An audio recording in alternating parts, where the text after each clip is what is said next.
warahmatullahi wabarakatuh. Hai teman-teman, ketemu lagi dengan saya, dengan Mas Blogger. Nah, kali ini Mas Blogger akan membuat tutorial yaitu software desain yang sering digunakan oleh banyak desainer terkenal yang sudah menghasilkan earning di Microsoft maupun situs yang lainnya. Tonton sampai habis ya teman-teman.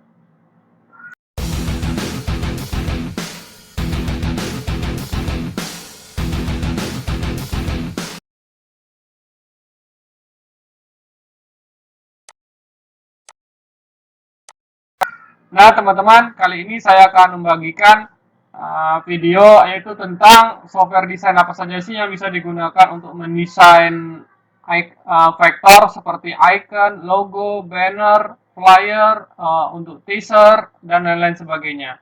Nah, di sini saya akan bagikan hanya 5 software saja karena ada banyak sebenarnya di internet itu. Tapi kenapa saya ambil contoh 5 saja? Karena penggunanya ini cukup besar dan mereka sudah memiliki komunitasnya, baik itu via Facebook maupun via situs lainnya. Nah, yang pertama itu walaupun gratisan, tapi situs ini mudah digunakan juga, dan teman-teman yang memakai Inkscape ini juga sudah banyak dan banyak tutorialnya di YouTube. Itu silakan teman-teman yang sudah memakai Inkscape itu bisa dipakai. Kelebihan Inkscape ini yaitu teman-teman tidak perlu berbayar teman-teman. Jadi tinggal download saja. Nah, ini alamat situsnya. Lalu nanti teman-teman bisa download kemudian install dan coba mempelajarinya. Karena beberapa teman saya yang sebagai pembuat icon itu juga dia mengupload iconnya itu dari software ini teman-teman, Inkscape. Jadi pastikan nanti ini ya teman-teman pakai Inkscape yang terbaru supaya softwarenya selalu update dan bisa kompatibel dengan kebutuhan yang sekarang. Kemudian selain Inkscape itu ada satu lagi software yang bisa digunakan untuk mendesain, yaitu ini lebih ke arah JPG. Jadi untuk misalnya teman-teman mau belajar buat mockup itu bisa pakai ini, atau untuk mengedit foto itu bisa menggunakan software gratisan juga. Ini namanya GIMP. GIMP ini salah satu software kerjanya tuh sama seperti Photoshop, tapi ini gratis teman-teman. Jadi kalau teman-teman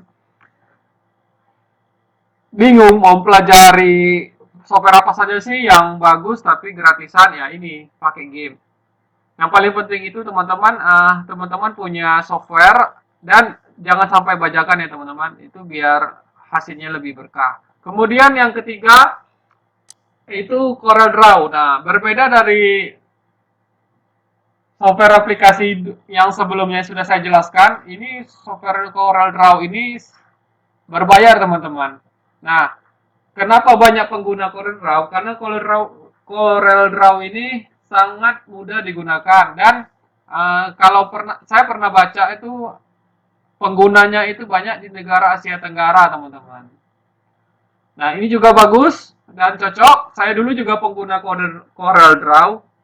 Tapi sekarang karena saya jarang pakai CorelDRAW dan lebih pakai Illustrator, ya ini saya udah lupa pakai CorelDRAW.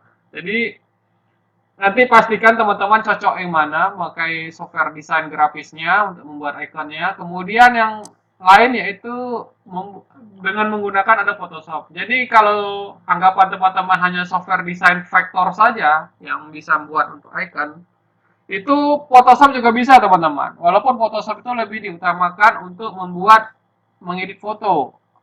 Tapi juga banyak pengguna Photoshop ini yang udah hampir di seluruh negara yang ada di dunia.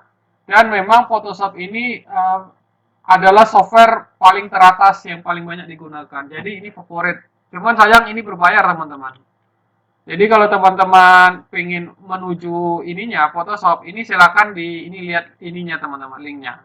Nanti saya cantumkan semua link menuju ke situsnya ini di link deskripsi ya teman-teman. Dan yang terakhir, yang paling banyak penggunanya itu Adobe Illustrator teman-teman.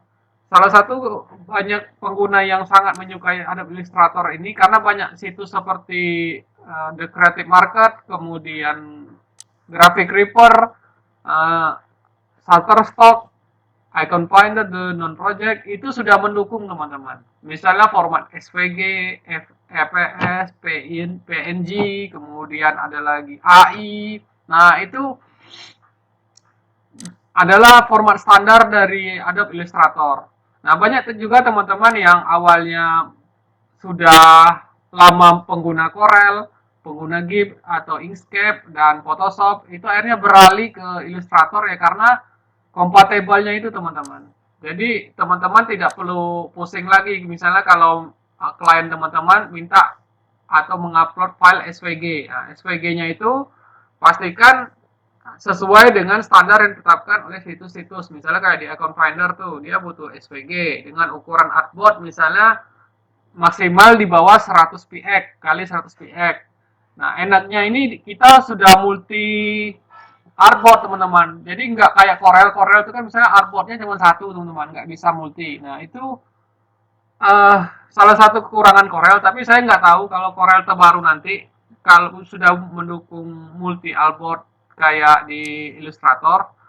Cuman kalau teman-teman memang ada rencana pengen belajar serius untuk ke Illustrator, ke software design, itu saya sarankan langsung ke Adobe Illustrator teman-teman. Dan langsung beli yang ini teman-teman. Versi berbayarnya itu $20. Kalau dengan kurs sekarang misalnya 15.000, berarti teman-teman harus menyiapkan uang 300.000 per bulan untuk membayar lisensi Adobe Illustrator. Saran saya kalau teman-teman misalnya benar-benar betul pengen membeli Illustrator ini, lebih baik teman-teman pelajari dulu teman-teman.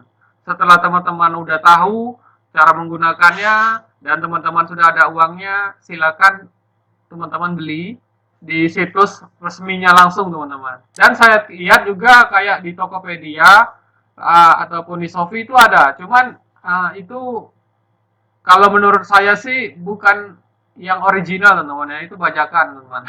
Masa harga software yang per bulannya 300.000 di sana dijual 300.000 untuk selamanya, jadi kan nggak masuk akal teman-teman. Jadi jangan sampai kerjaan teman-teman itu nggak berkah. Jadi pastikan apa yang teman-teman lakukan itu menggunakan software yang original. Nah, itu saja tutorial saya mengenai aplikasi software design yang paling banyak digunakan oleh para kreator atau para desainer seperti icon design, logo maupun yang lainnya. Jika teman-teman ada pertanyaan, silakan berkomentar di kolom bawah. Dan jika teman-teman suka konten seperti ini, silakan like. Dan jika teman-teman merasa mendapatkan manfaat dari konten ini, teman-teman bisa membagikan, share kepada teman-teman yang lain, baik itu di Facebook, di Instagram, maupun di situs yang lainnya. Oke, video ini nanti teman-teman bisa akses di playlist saya yang berjudul Microstock. Jadi kalau teman-teman suka Microstock, itu silakan akses di playlist saya di bawah ya teman-teman.